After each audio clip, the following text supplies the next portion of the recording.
Hello and welcome to Hypothetically Speaking for the Solano College Sports Network. I'm your host, Stephen Babb. So with this show, we like to talk about sports topics that have happened and what we'd like to see happen in a hypothetical sense. Today I'm joined by Brandon Kyle, Nate Macay, and Chad Core. So we'll go over Major League Baseball, the wild card games today and tomorrow. We'll also talk about preview for the NBA season, and we'll get into a little bit of an NFL discussion and talk about the exciting season that's been through 4 weeks. So, Brendan, I'm going to start with you. The wild card games and the tiebreakers yesterday. What are your takes on that? Yeah, you got to love MLB this season with all these things happening. In the NL, you have two different divisions that are going to the 163rd game to figure out the seeding of the playoffs. Now you have the Cubs taking on the Rockies, who won that game and is moving on here. And, it's going to be tough. I feel like the Cubs really have to rely on their pitcher. They got John Lester in there, and all I know, he's not going to blow anything away. He's really solid in the playoffs. I think he had a 187 ERA last season in the playoffs. The Rockies definitely have more going on as far as their bullpen and their bench, but I think, with Holt's proven stability in the playoffs, it's going to be good for the Cubs. As far as the Yankees and the A's, styles make fights. You got to love that these are two different teams. They are built from the core differently, and the players are completely different type of players. You have the Yankees, who spend a lot of money on big names, big aces, right? And then you got the A's, who are just that. We're doing it by the numbers. We're going to listen to the numbers. We're going to listen to the analytics. We're going to trust that process, and we're going to play that way. So, you got that powerhouse team, and they're going over to their home turf. And, the thing with a lot of power is you got pressure to connect. So, if the Yankees get behind a little bit, they're swinging and missing. All of a sudden, the pressure, those fans can turn real quick. So, you got to play well early if you're the Yanks. I think get out ahead. You got the bats to do it. I think, their whole lineups hit 20 jacks at least the whole season, right? So you got to get out there ahead and get the A's reeling. Otherwise, it could be a long night for them out there. It could be. So let's kind of switch focus over to the National League. Nate, what are you seeing from these matchups in the National League? For the Cubs and the Rockies, you look at them. Chicago coming off losing that division tiebreaker. Colorado as well. They're losing that division tiebreaker as well. Now you look at those two teams, you realize that Colorado, they got to travel from Los Angeles to Chicago. Chicago has been sleeping well in their hometown, ready to go, well rested. Meanwhile, Colorado, they got to fly over to Chicago, getting ready for that series. It's going to be a tough one. You look at John Lester, he's been there before. He's been there not once, not twice, but 3 times. He's ready to go. He's well experienced. He knows how to fight these games as well. And then you look at Colorado, come to this game with their 3rd best in the ERA in the entire Major League Baseball since September 1st. That's incredible right there, if you ask me. Absolutely. Now, my only concern with John Lester going for them is his outing in 2014 in the wild card game with the A's, and he really didn't do very well. And that, I definitely think he's matured a lot since then. It's been 4 seasons, and I definitely think he actually has a good shot of making an impact in the game later on today. Chad, what are your thoughts, what you've seen so far? Joe Maddon has been there before, just like John Lester, winning the World Series 2 years ago with the Chicago Cubs and being there multiple times with the Tampa Bay Rays. He's going to keep a short leash on him if he's not doing well, which he might not. The Colorado Rockies have an incredible lineup up and down, hit a lot of home runs. With the A's and the Yankees, Brandon pointed on it earlier, it's small ball versus big ball. It's analytics versus star aces. That's why the A's are going to go with Liam Hendricks in this start. They're going to try to keep the Yankees on their toes early, try to keep them off balance. The A's, they caught fire early in July, and they haven't seemed to be slowing down. I think whoever wins this game is going to go far in the postseason push. Yeah, I agree. And I was actually talking with Susan Slusser earlier, and she shared a column with me that she wrote for the Chronicle, and she kind of, highlighted that this is probably going to be a full bullpenning game for the A's, which means they're going to go with what's called an opener as opposed to a starter. Now, they also have Austin Jackson. Yes, Austin Jackson, that's available to maybe go in the 2nd inning. It's not something he's done before as a starter, but he does have a great record since he came over to the A's. So what do you, Brandon, I'll go with you. What do you think about having a full bullpenning game? I think this is an interesting strategy, and this is that type of game, and you have to look at what type of game this is. This is unlike any one game you're going to play in the whole season. It's all or nothing here. So I think that they're going to do the gauntlet effect. They're going to put everything they have out there. It's win or nothing. Houston, I don't think they have anybody that can go out there and blow it away and start, as opposed to the Yankees, who are going to, go with their ace, who has been struggling of late, but they feel like he's getting back on track. So like I said, this is a debate, if this is going to be an effective strategy or not. I think that they've done it in the past and they made it work. So, I think this is their best bet for this game. Yeah, I agree. Nate, who do you think is going to come out ahead maybe earlier in the game? Like, who do you see is getting off to a faster start? With them, honestly, it would probably most likely be the A's, in my opinion, because like you said, it's going to be a tough one, in my opinion, with the Yankees and the A's, because you look at the Yankees, Luis Severino, I believe. He's going to bring that powerhouse that the Yankees want, but overall in general, I feel like the A's have enough hitting power to fight back and bring that sort of underdog presence, what many people are not really much expecting from them, but can bring that into that first game against the Yankees as well. Yeah, and it's funny that you mentioned the hitting power. I actually wrote up a quick article a couple weeks ago on the A's hitting and how if they're not really hitting home runs, they're not really winning any games. So I definitely think the long ball is going to play a big part in this game. If you kind of subtract home runs from the A's hitting, they're only hitting 222 this season, which means they don't play a lot of small ball. They have trouble moving runners around, which has kind of been the theme this year, I think, in baseball in general. It's all about the long ball, and then everybody else is striking out. They're hitting into shifts, which a shift I think is really knocking down a lot of batting averages.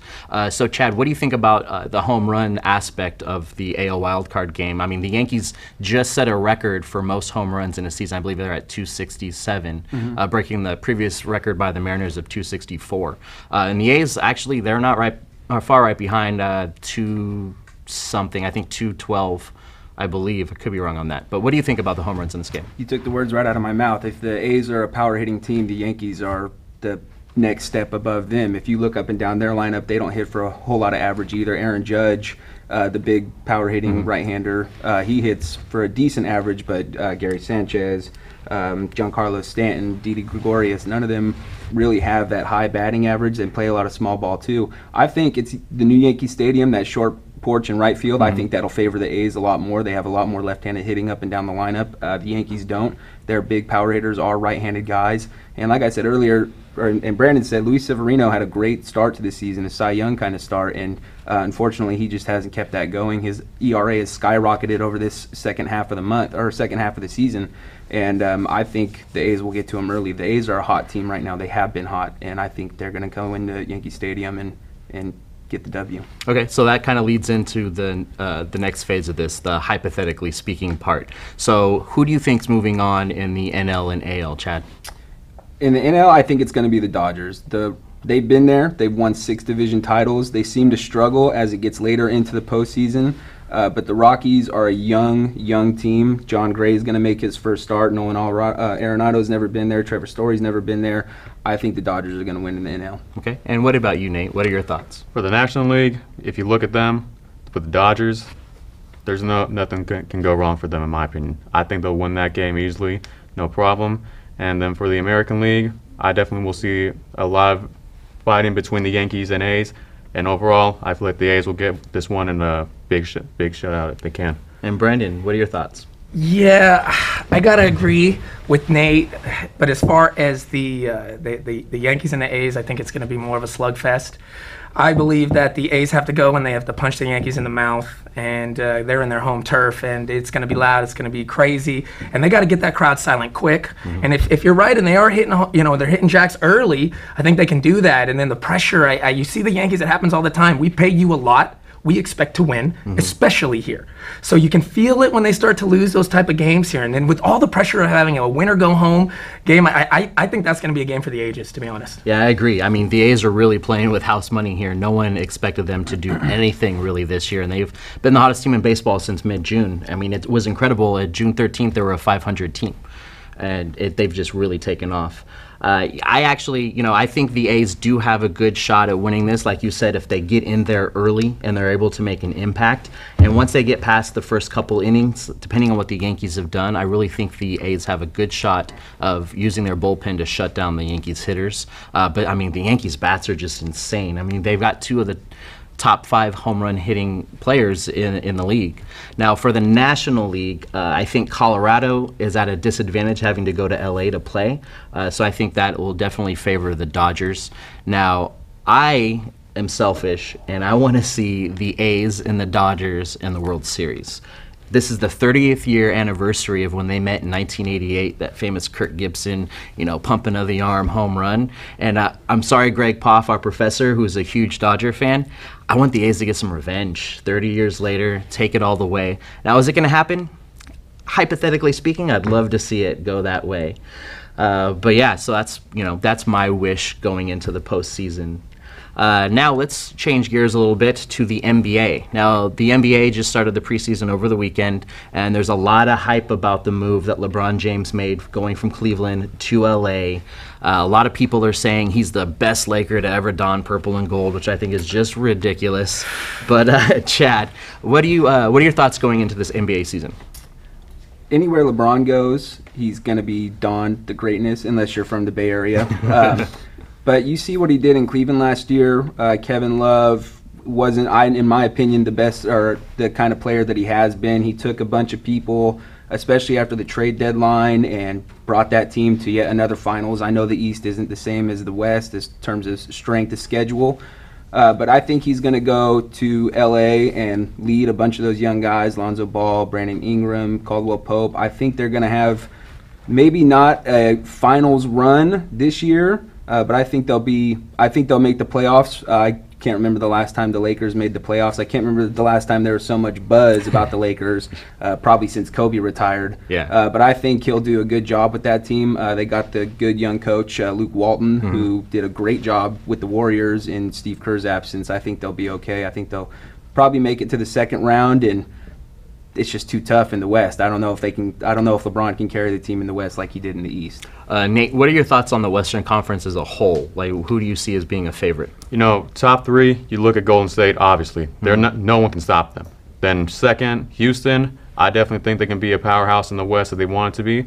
OKC, same thing. I think this season will be a lot different for the Thunder, knowing that Carmelo Anthony and Paul George, that sort of scenario at small forward, power forward, is gone now, not happening. So now it's going to be Paul George leading that way at that 3 position, and even the 2 position as well as going into there. But honestly, surprises, in my opinion, would definitely probably be the Jazz. Coming off a strong rookie year, Donovan Mitchell, that was one heck of a campaign. We have not seen that in a while from him.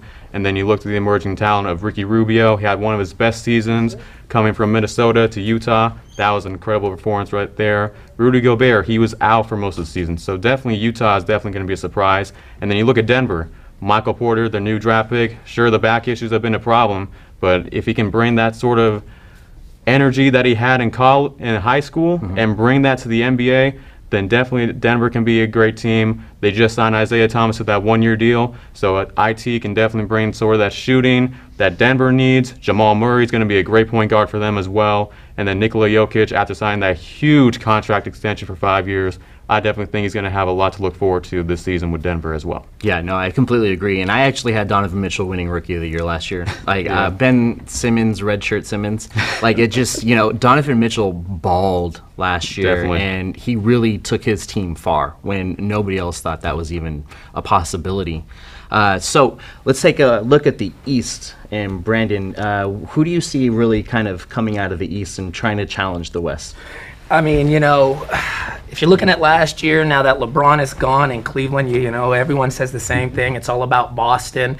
They were able to go so close last time against LeBron. Imagine now that he's gone. Now Kyrie gets to be the guy, right? I get to be the guy on my own team. I don't have LeBron's shadow here overcasting me. He's going to really try to stick in there and take over. And then they got that young kid. It's Tatum, I think. Tatum. That really put his team on the back last year and pushed hard. And then, of course, you got Toronto. They got that big acquisition with Leonard going up there. And people are going to see what's going to happen with them. And they're always kind of on a bubble team. But to be honest with you, Steven, I think it's Boston all the way. No one's going to even touch. I mean, you might even have a couple sub-500 teams make the playoffs in the East. They're looking really bleak right now. Yeah.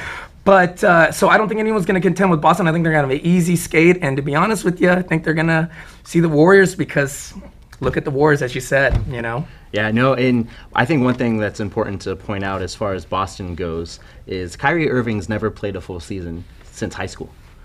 And yeah, I mean, they're gonna pray that he's gonna hit that first season this year. I mean, because he has to, especially later on in the playoffs. And injuries really hurt Boston last year. I think they definitely could have made it to the finals if Gordon Hayward in the first couple minutes of the first game of last year didn't break his leg. Kyrie Irving didn't get hurt. Now, if I'm Boston, I'm like, man, Kyrie, pull a hammy in the beginning of the season. Like, let's get it out of the way. Let's get it out of the way first. So, and we have you at the end, right? It's similar to in 2015 when the Cavs played the Warriors. He had that patella issue. Then going to the next season, he missed the whole first half. He came back after the All-Star break, and then they made the run in the playoffs. And he should have been the MVP of the finals that year when they beat the Warriors. Shouldn't have been LeBron, in my opinion, but I'm not a LeBron fan, so of course I'm going to go with somebody else. Steve. So Boston has Gordon Hayward back. They've got Tatum. They've got Kyrie Irving, hopefully for the whole season. Yeah. But there is a move from Kawhi Leonard going to Toronto, which I think is going to be a pretty impactful thing if he's all in it. Like if he came back from the injury, he only played 9 games last year. Depending on what kind of game shape he's in, and if his heart is actually into winning with Toronto, I think they're kind of the number 2 seed and maybe the biggest rival to the Celtics. But I mean, the Celtics look like the powerhouse out of the East. Nate, for this season, it's early. We haven't really seen much. What are your predictions as far as maybe playoffs or shakeups or what you'd like to see? As far as predictions goes, I'm going to touch back to what Brandon was talking about with the East. Philadelphia. I mean, definitely. We're completely forgetting about them. Philadelphia can definitely be a powerhouse in the East. I mean, Ben Simmons, Markelle Fultz definitely has been working on that jump shot because, let's be honest, that hasn't been too pretty if you ask me. Not at all. But honestly, with Joel Embiid as well, no one can stop Philadelphia, in my opinion. They can be a title contender if they wanted to be. If they can stay healthy, they can be a title contender for the East. But overall, in general, for the West, no one's stopping Golden State. I hate to say it, but they're going to repeat as champions if you ask me. Because overall, listen, you got DeMarcus Cousins, you got Draymond Green, you got Kevin Durant, you got Klay Thompson, and you got Steph Curry. Nobody is going to stop that team unless you somehow can bring talent from the 90s and the 80s, if you ask me. Yeah. But overall, in general, it's going to be a tough season, but no one's stopping Golden State if you ask me. Yeah, and it'll be the first time in the history of the league that they're starting 5 All-Stars when Boogie Cousins comes back. Yeah, and it's pretty insane. It's insane. And it arguably, is. Maybe with the exception of Draymond is on the fence, and I think Klay should be a Hall of Famer, but you're potentially putting out there 4 or 5 Hall of Famers to start for your team. I mean, it's going to be pretty hard to beat that. And Steven, it's crazy to accumulate those type of players, but it's even crazier to be able to make those type of players on that level all mesh together on the basketball court at the same time. That's what really is astounding with the Golden State Warriors. Yeah, and that I think has a huge reason for that is the character of the team. And I'm a really big proponent on character in sports. And a guy that I love to listen to, Damon Bruce on 95.7 The Game, he always closes the show with, sports don't build character, they reveal it. And I think having Boogie Cousins on this team is really going to shape him into the professional that everybody thought he was going to be coming out of Kentucky. And, he has no choice but to behave on this team. I mean, him and Draymond have gotten into it in the past, and honestly, I think Draymond might be able to take him. So you kind of have to, take that in consideration where you're on a team that is established, and you have to fit your role. Otherwise, you're not going to fit at all. Kind of wants a Patriots mold, where it's like, hey, we know you're kind of a problem child in the league, but if you're sick of bouncing around and having these issues, and you want to win, you need to just follow in line, or else we'll just slide you right out. Yeah. So, Chad, so what are your kind of predictions going into the NBA season? I agree with Nate that the Sixers may be able to keep the Celtics from getting to the finals. I could see them taking it to 6 or 7 games, but I still think the Celtics will be the team coming out of the East. They're getting Gordon Hayward back, hopefully at maybe not 100%, especially not mentally, but they're also getting Kyrie Irving back. I know he gets hurt a lot, but I think he'll be able to pull through and play out of the West, unless, barring at least 2 of those guys on the Warriors get hurt, or James Harden and Chris Paul somehow bring it together, the Warriors are going to win the West. Yeah, no, I agree with that. I'm in the minority. I don't even know if the Lakers are even going to make the playoffs this year. I just think he's basically moving from Cavs of the East to Cavs of the West. The pieces, everybody's always complained, Warrior fans have always complained about LeBron fans have always complained about LeBron not having help. And he took All-Stars in Cleveland, and they just didn't play like All-Stars. Now he's taking younger talent and a handful of old veterans that haven't been good in, exception of JaVale McGee, who's good in spurts. Then you got Lance Stevenson, who's always been a problem child. You've got Rajon Rondo. Especially to LeBron. Yeah, especially to LeBron. You got Rondo that hasn't been good in 10 years. And then now you got an aging LeBron with a handful of, second-year players. Now, of course, LeBron can make people better, but it's kind of telling that nobody wants to go to LA and play with him. There's a lot of free agents that were out there. Jimmy Butler, for one, could have went, or he's asking for a trade. He could have asked for a trade to LA, but Kawhi Leonard, as soon as LeBron went to LA, he's like, oh, maybe I'll go to the Clippers. Like, well, why wouldn't you want to go and join up with LeBron and compete for a title? So I'm actually in the minority here, but I'm not even 100% sure they're going to make the playoffs. And none of us really know for sure until they start playing games. The season hasn't even started yet. But I can see a lot of dysfunction with these younger players and LeBron, just the way he tries to take over.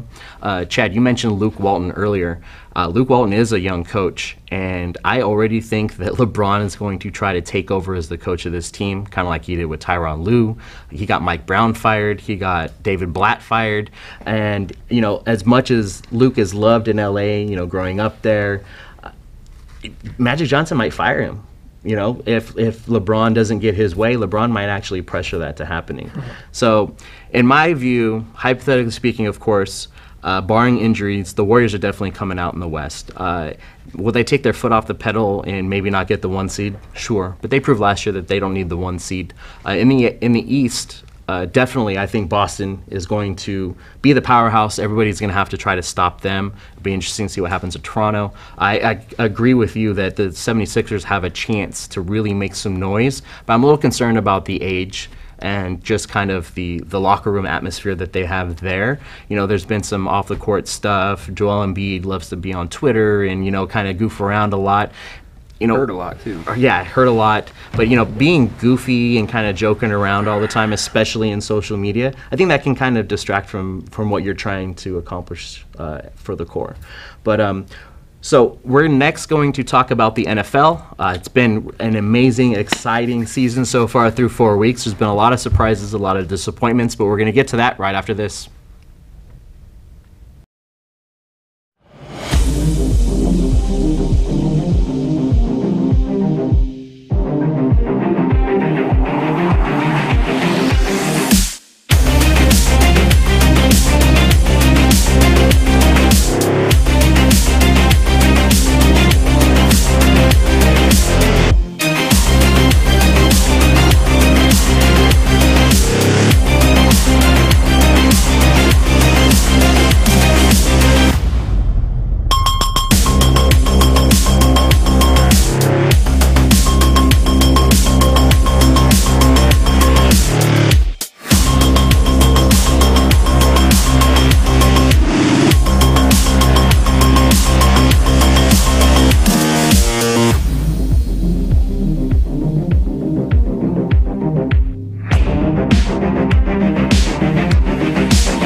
Welcome back to Hypothetically Speaking. Now, we're going to talk about the NFL. We're 4 weeks into this season, and it's been ridiculous so far. We're going to start with you, Chad. What are your takeaways so far through four weeks of the NFL?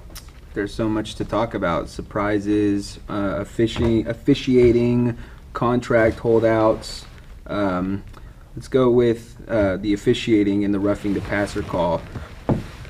The highest total roughing the passer call before this year was, I believe, 21 or 22. In the first 3 weeks of the season, I didn't check after the fourth week, there was already 34 roughing the passer calls.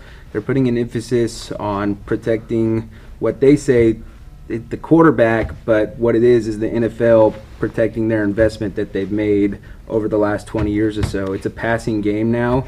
Quarterbacks are the main factor of trying to get higher TV ratings, scoring more points, and they're putting a huge emphasis on making sure those guys are protected. There's a rule in the book that says there's a strike zone to hit. You're not allowed to hit above the chest level, and beyond that, it doesn't say anything about laying on him, putting your weight on him, nothing of that. And I think the NFL is just getting kind of soft when it comes to officiating and protecting the quarterback. And there's a lot of judgment that goes into these calls. And in bang plays, I mean, we have the benefit of watching replay if we're at home watching on TV. These refs don't really have that unless, a different call gets challenged or something. That's the only way they can watch these plays back. And, it's a fast game, and it's 10 times faster than college games, and it's always rough to officiate. Nate, what's your kind of thoughts going through the first 4 weeks? First 4 weeks, I mean, definitely with the Chiefs and Rams both being 4-0, that's a surprise. I didn't expect them both to be 4-0 in my opinion. Sure, I can see people saying the Rams 4-0, but the Chiefs with Patrick Mahomes, man, you kidding me? Patrick Mahomes has definitely stepped up for the Kansas City Chiefs in my opinion. He's definitely delivered that presence that was lost when Alex Smith was going over to Washington. A lot of people had questions about whether Pat Mahomes can step up, bring that sort of mentality that Alex Smith sort of had with Kansas City, and bring that to Kansas City as well. They're 4-0 now. Look at them. Tyreek Hill is doing great for them along with Kareem Hunt. And just last night, they beat the Denver Broncos in that close game. A lot of times where Mahomes was down under pressure, even towards the end of the game, 3rd and 20. A lot of people said, okay, this game's over. 3rd and 20, went down, 4th and 7, got that converted, went ahead and scored a touchdown, brought that team to victory. So in my opinion, seeing Patrick Mahomes go big for the Kansas City Chiefs to deliver a 4-0 start has definitely been impressive in my opinion. Yeah, and I couldn't agree more. Mahomes has been on fire to start this season. And a lot of criticism going into last night's Monday Night Football game was he hasn't played from behind. He hasn't been, pressured the way that, people would like to see him get pressured to see how he responds. And that last scoring drive of the Chiefs last night, I tweeted it out after that left-handed pass of his that if they win this and score on this drive of the season, hands down. Yeah. Penalty after penalty. Von Miller was literally on Mahomes' legs. He switched to his offhand and threw for a first down. That's just insane stuff. You don't see that in the NFL almost ever, improvising like that. Yeah. There's times where he was rolling out to the right, finding people downfield. It was incredible to watch, and just to see him do that. And my friends and I on Twitter were all joking around, calling him the Steph Curry of the NFL, and a lot of people are like, pump the brakes, it's been 4 games. But I think the reason why they say that is because Pat Mahomes, Patrick's dad, was a major league pitcher for a long time, and so Patrick Mahomes got to grow up around athletes and professionals and kind of see how you get to carry yourself similar to Steph Curry. They also look kind of similar. I think Patrick Mahomes almost looks like Riley Curry, Steph's daughter, or kind of looks like his brother. I can see it, definitely. It kind of looked like his brother, Seth Curry, which it's pretty funny. They're both mixed kids. They both, kind of grew up in professional households, and I think that's where the comparison's coming from. Plus, they're really exciting, and they, to watch play. And Patrick Mahomes could technically be changing the NFL if he's able to keep up with this. He could definitely. Just like the way Steph Curry changed the NBA. Guys, you don't even agree? Listen, guys, I got my ticket to get on the bandwagon. I want to too, but D coordinators around the league are going to get a little something that they haven't had to use against Patrick Mahomes, and you know what that is, fellas? Tape. Yeah. Okay? This kid is coming and he's blowing stuff up. Of course, they don't know what this kid can do. Okay, you get these D coordinators, right? They start watching tape. They start seeing tendencies. They start seeing little cues that they can pick up. All of a sudden, I think you see in the middle of the season, Mahomes going to start throwing those, where is he throwing it, picks? They're going to start sending robbers in and hiding and shielding coverages to kind of go against what he does well. Now, don't get me wrong, the kid can run. The kid can run and throw off his back foot from his left hand. I get it, right? But he's human, and there are tendencies there. They just haven't been seen yet. So look, I'm not saying that he's not going to be the next big thing. In fact, my whole thing for this segment was talking about how these quarterbacks with these kind of abilities are learning how to play in the NFL. Coaches are learning how to open up their minds and coach these kids.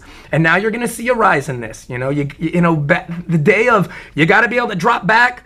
You got to be able to do a 7-step and sling it. You got to be able to check down. Now, these kids can do this, but they can also get out of the pocket, get outside the tackles, and drill the ball 70-plus yards down the field right on the spot. I mean, you're just seeing a different kind of athlete come out, but they're coaching them different. I think you see a change in culture, a shift in coaching. You know, you see, and we're talking about the Rams.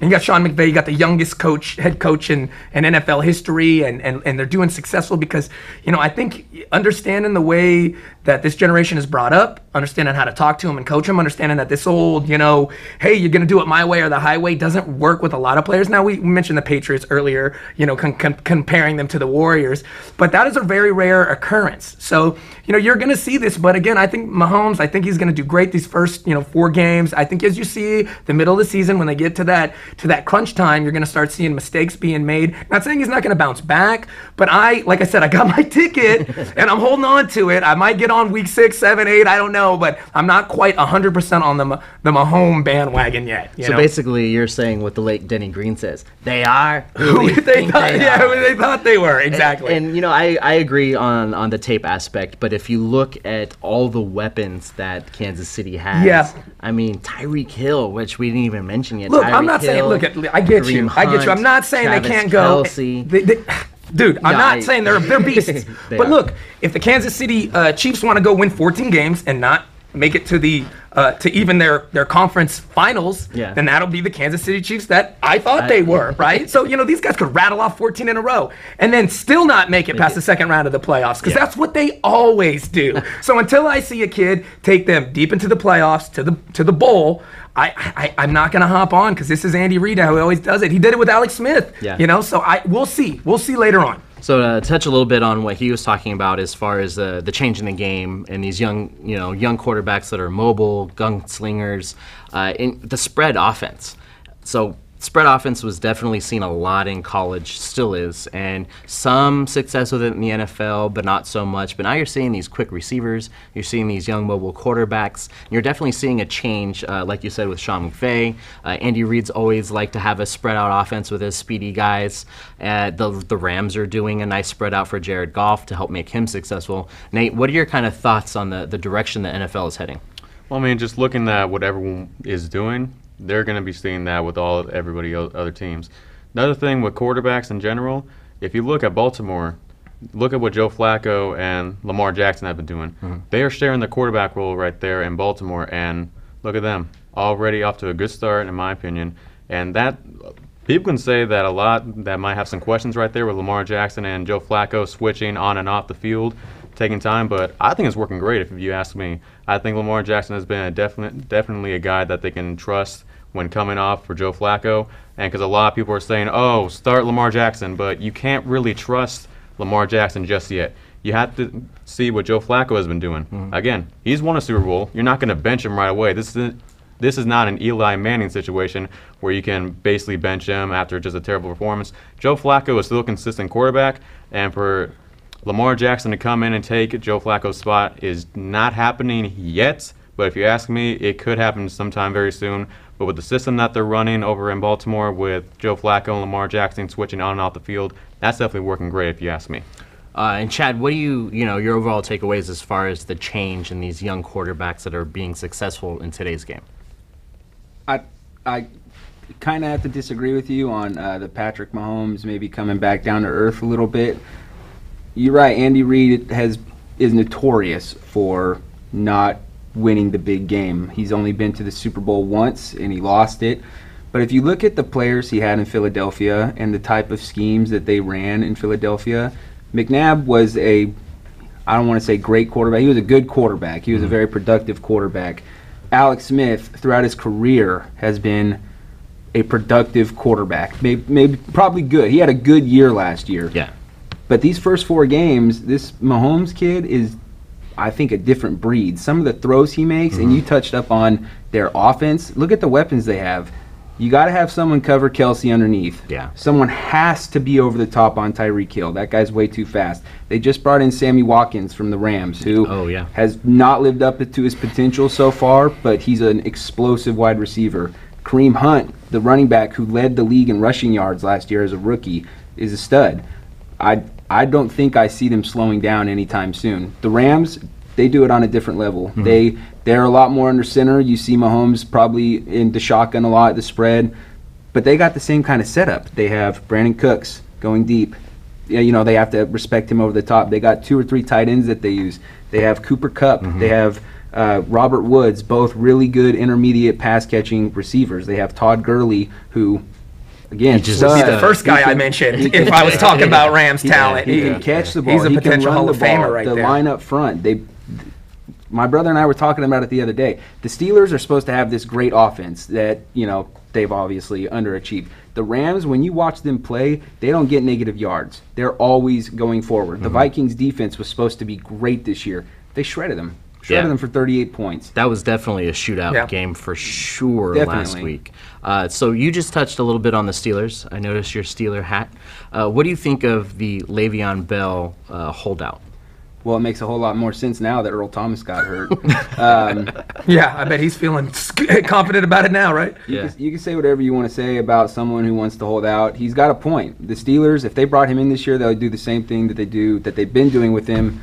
I mean, he was hurt a little bit his rookie year, but years 2, 3, and 4, and 5, he's been a stud. He's been a workhorse, if you will. Catches. He's caught more than 67 passes in each of all of his healthy seasons. Mm-hmm. He rushes the ball 300+ times a game. He's there, and he's what makes them go on offense. Mm-hmm. The Steelers are coming out after the loss that they just had to the Ravens saying, "Oh, we're not on the same page." It's because they don't have to worry about that one extra guy. He's the Todd Gurley of the AFC, and he's patient. The linemen block differently for him. Got it all. I think it's smart that he's holding out. He's losing some money, but he tore his ACL back in 2015. Mm-hmm. He's already injury prone. He was hurt off and on in college with back issues. He wants to cash in. I don't know if it's going to help him. I don't know if he's going to get what he's asking for, but especially, like I said, with Earl Thomas fracturing his leg and being out for the rest of the season, he's not going to make what he could have made, coming off that injury. So more power to him. Yeah.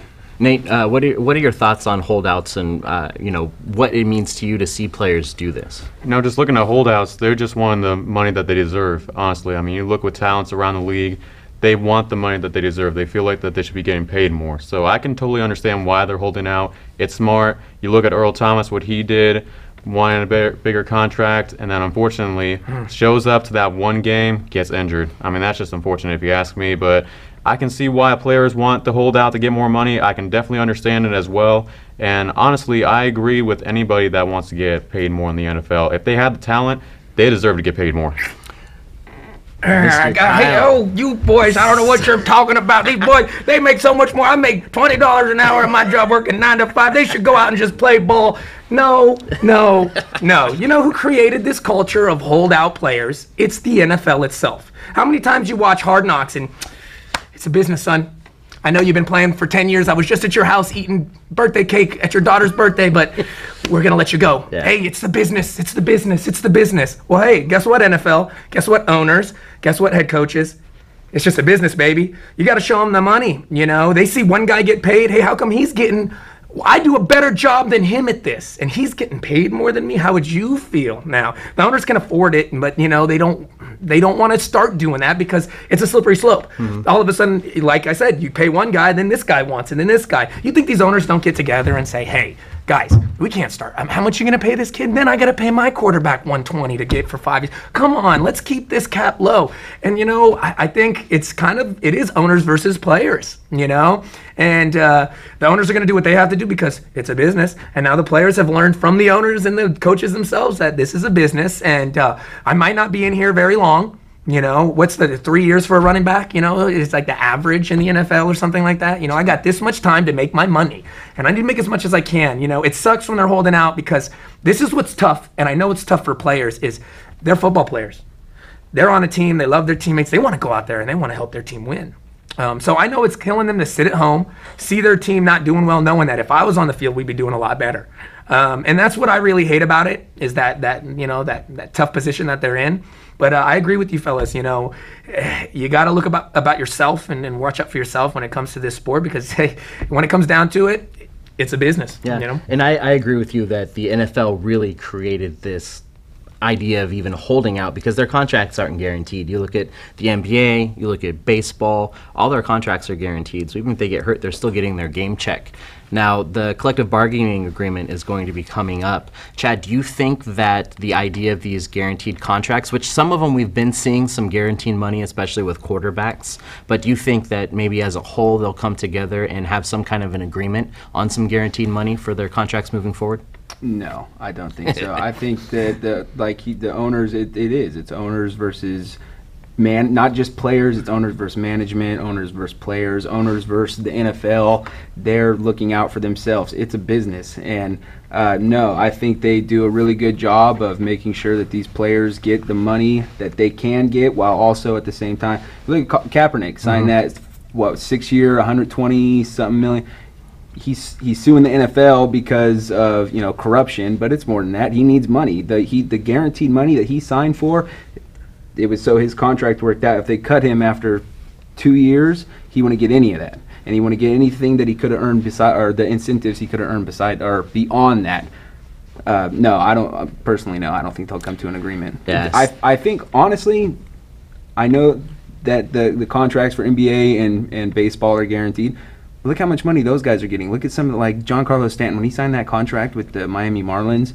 What was it, $325 million over 13 years? Yeah. It's the same concept as, I've worked 9 to 5, $20 an hour to work. They're playing a game when it comes down to it. No, I don't think they'll come to an agreement. So, and hopefully they hire me for this, but I have a great idea for a solution to this problem. And it's not a fully guaranteed contract, but it's a percentage depending on injury. So say I sign a deal for $5 million to play next year in the NFL, and I get hurt. I think if you have a sliding scale to look at how many games and how productive you were, take a look at your numbers, but also take a look at the contract as a whole. So say I get injured in week 6, then I get a percentage of the money that's owed to me through week 7 and week 16. And be able to take a percentage of that. Not fully guaranteed, not 100%, but if I'm a lineman and I'm not like a Pro Bowl lineman, and I'm just an average player, and I go down with a knee injury in week 6, then getting say a 40% or a 60% of the remaining contract. So like an insurance an insurance plan. So like that way the owners aren't on the hook for the rest of that $5 million. The player doesn't feel like he is getting screwed because he got hurt and giving us all on the field. And that way I think it would be an interesting way of solving this problem for everybody, because you mentioned it, players get injured all the time, and to have a guaranteed contract for somebody that's going to be on the sidelines that maybe got hurt in the preseason, it doesn't make sense from a business standpoint. But I think if you were able to work it out to where you were able to do a percentage, even if it was a sliding scale, or maybe it's just a set agreed upon percentage of your pay, then at least you're getting something for giving your all on the field.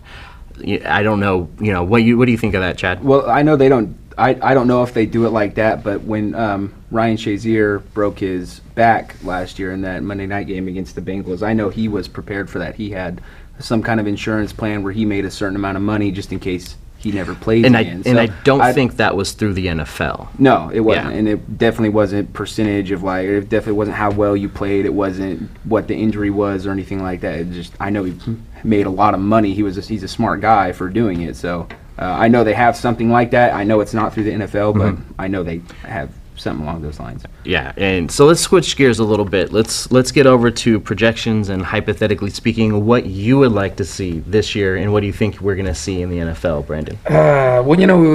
Chad was mentioning the quarterback roughing the passer controversy, and it's funny because that kind of curtails into what we talked about afterwards, which is players getting hurt in their contract, and I'm a little torn on this subject and how we should proceed in the future here.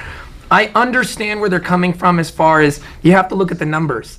The quarterback puts himself in a position to get hurt without any knowledge that it's about to happen more than any other player. Now they say, well, the running back, he gets to get some. Yeah, but the running back, he has that ball, he's running, he's prepared, he knows what's going to happen.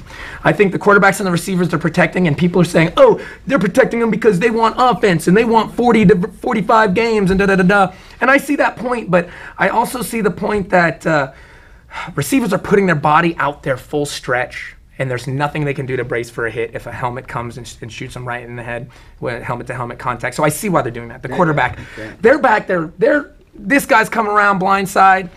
They have no idea. They can't prepare for the hit at all. And the hit that you don't see coming is the one that hurts the most. So although I know there's a lot of uproar, I don't see them changing the way they officiate these games. I see them sticking to it and making the players just say, hey, you just got to teach them a new way to take them down. And you saw a defensive lineman try to adjust the way he was taking down, and he blew his ACL, so you're going to hear people on that side. But honestly, I think the NFL is pretty stickler with this, and I think it definitely does have to do with, let's put up offense, because people watch games that have offense. We want to see offense.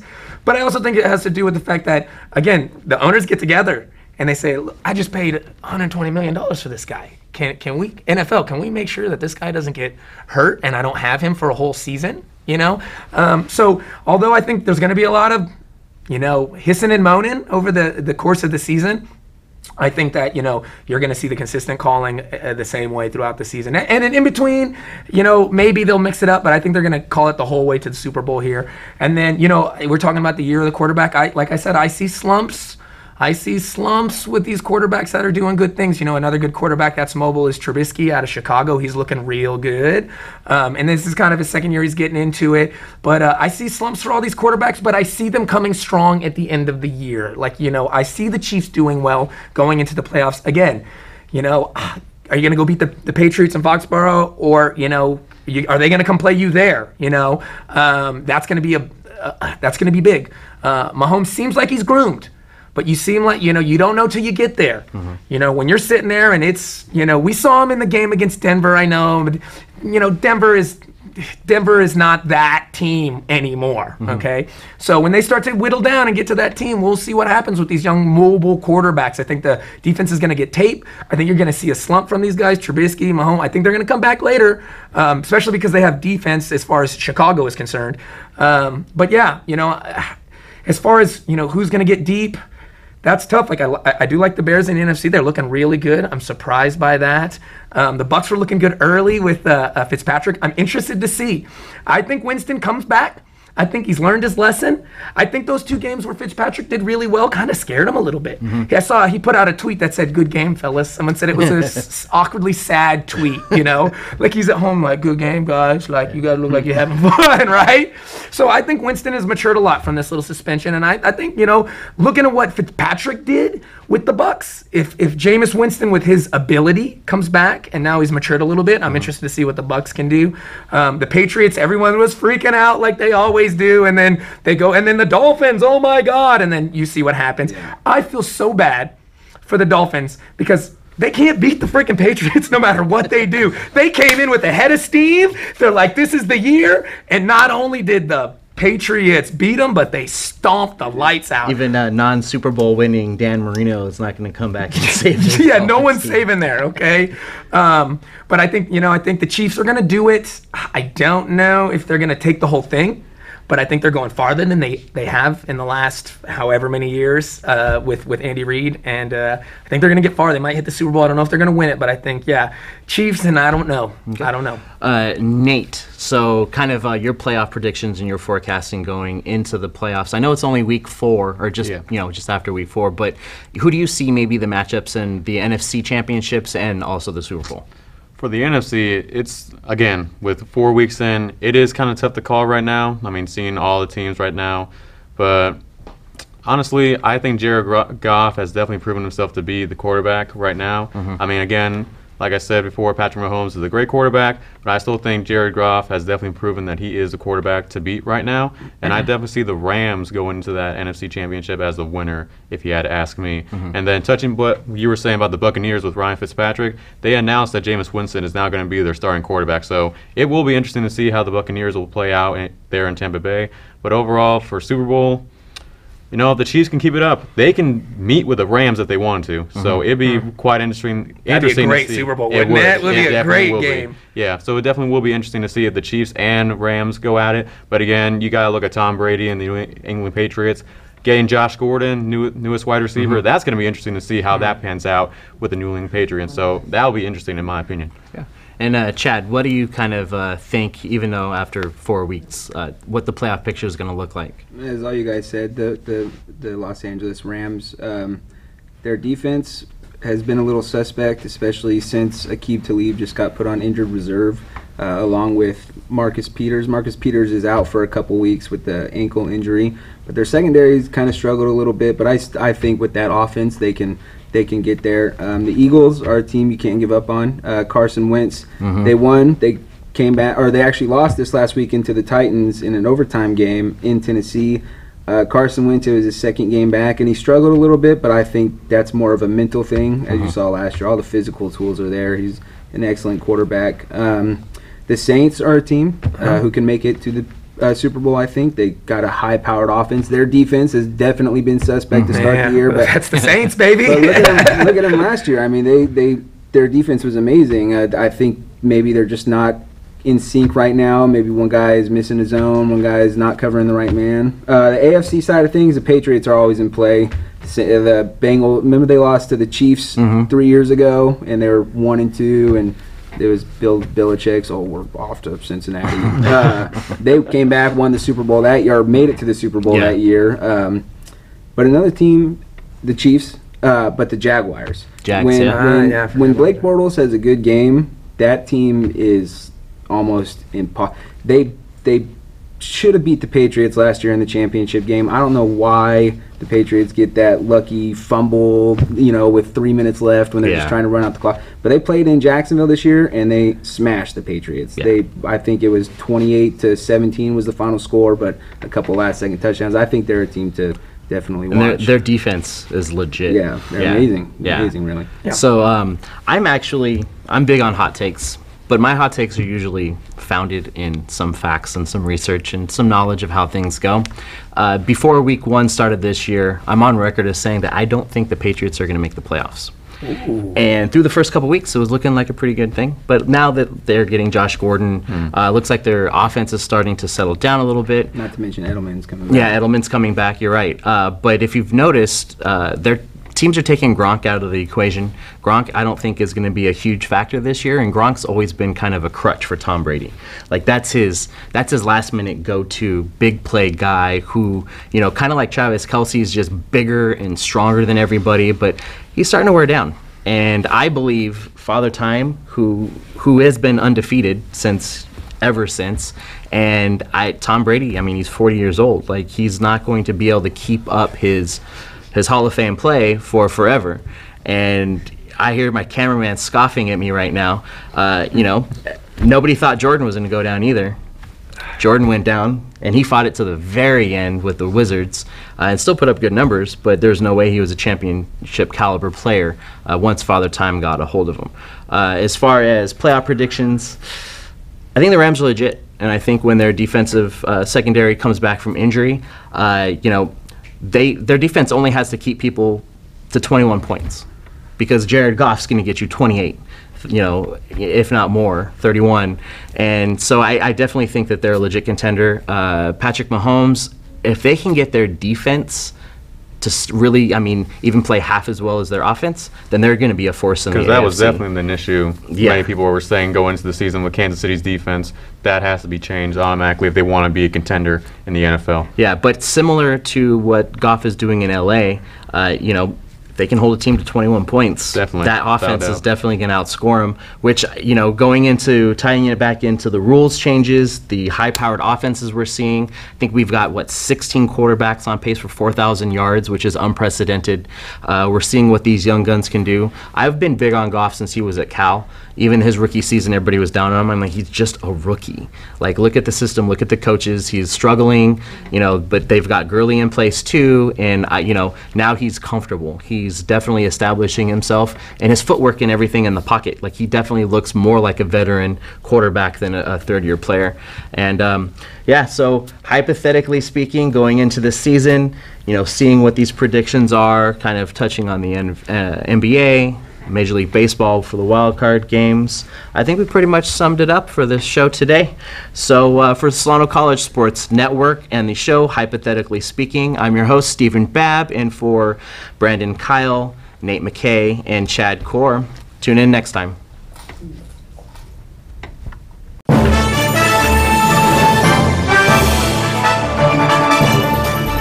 The exponential growth from the program from my first year to my third year now, that's what keeps me coming back and keeps me excited and just like fulfills me as a person. It's so impressive, and we every time we walk in here, you guys are doing something different. It's great. It's nothing but opportunities here, and we have sports to cover, we have the equipment. Because the more ambitious you are, the more opportunities you'll have. On-the-job training is huge. Get the hands-on experience. When someone asks who can do it, you can raise your hand and say, I can do it. So joining the class was the best decision I ever made.